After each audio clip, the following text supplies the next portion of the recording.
if you're long and you own a stock, you can go into Barron's, you can get on a rooftop, you can pump how great your company is, and no one for a second looks at you askance.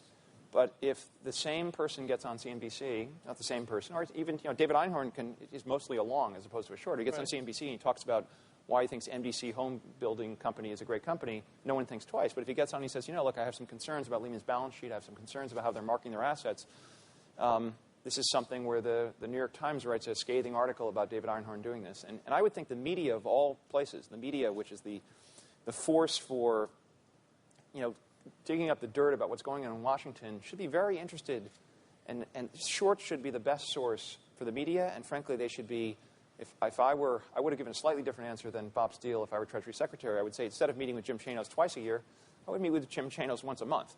Or at least I would have an open door to the short-selling community. If you have concerns about companies, the economy, balance sheets, et cetera, we want to hear about them. And if it's even if it's just simply, here's an email box where you can send your submission, we'll take it seriously, to, the ones that are serious you should listen to. But is there not a substantive danger and a substantive distinction between advocating on the up and advocating on the short side? Take Lehman Brothers, right? You can quibble, well, not quibble, but that might be right. You can argue with the way they presented the information about their assets, the way they're marking them, and so on.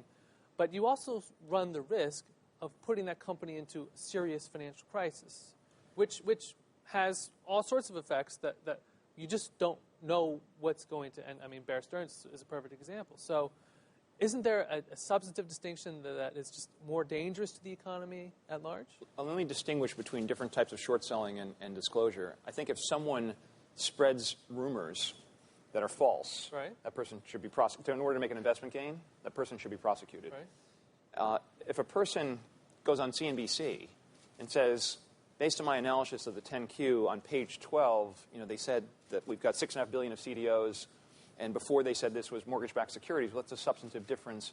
I think that's totally acceptable. No legitimate business, in my view, will go out of business because someone spreads a false rumor about it. I think that if Lehman is so vulnerable to the criticisms of a short seller, I think it has to think about whether it's capitalized correctly. Is there a room in the world for a 40-to-1 levered institution which is so confidence sensitive that a 38-year-old short seller can get on CNBC and raise a few concerns and it goes out of business? It's a dangerous game to play, though, especially when it comes to financially centered stocks, where confidence is the coin of the realm. Here's what I would say. What I would say is, why do we have bubbles? Why do we have financial institutions with 40-to-1 levered balance sheets?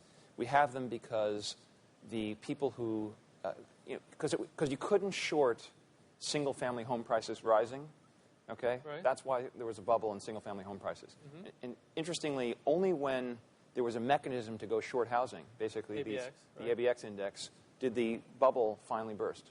And so if the whole country is only long on margin, we're going to have bubbles after bubbles, okay? And systemic risk is created when we have institutions with, and I don't mean to pick on Lehman, and I'm not short Lehman, and I'm not long Lehman, but we want businesses that can withstand the critique of any investor. Right. That should, whether it's a bank or otherwise. So by the Ackman plan, what are the other means of injecting the short seller ethos or vibe into the markets? Are there ways we can institutionalize it to create a corrective force on bubbles? Look at what happened to me.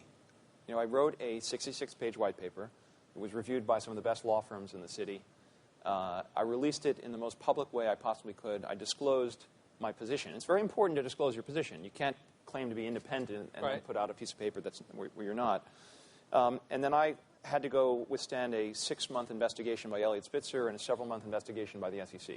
David Einhorn criticized Allied Capital publicly in 2002, and in turn, he was investigated by the SEC.